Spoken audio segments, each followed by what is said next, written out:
केही आफ्नो दुई शब्द राख्नु त यो कस्तो ठाउँ लाग्यो घुमेको चाङ्गो नारायण नेपालको सबैभन्दा पुरानो मन्दिर हो र यहीँबाट नेपाली भाषाको अनि उत्पत्ति भएको देखिन्छ। यहाँ एउटा स्तम्भ थियो, त्यो स्तम्भमा नै लेखेको थियो। यसलाई सायद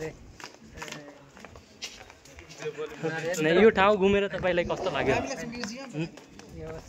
त्यो म्युजियम खासै हुँदैन, खासै सानोतिनो के ढुङ्गाहरू मात्र राखेको हुन्छ क्या।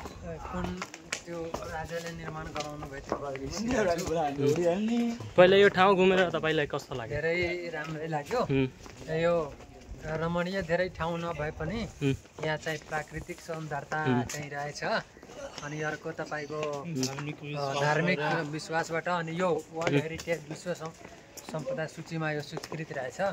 अब केही न केही विशेष रहेछ अनि मात्र यो सूचीकृत भएको हो। अब हुन चाहिँ ठिकै लाग्यो।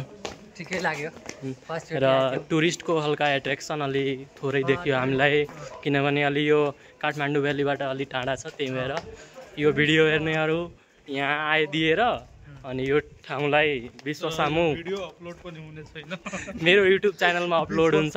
आरएम सर्ट भन्ने युट्युब च्यानल छ, गएर सब्सक्राइब गर्नु, लाइक गर्नु, कमेन्ट गर्नु, मोबाइल फोरी लिनु।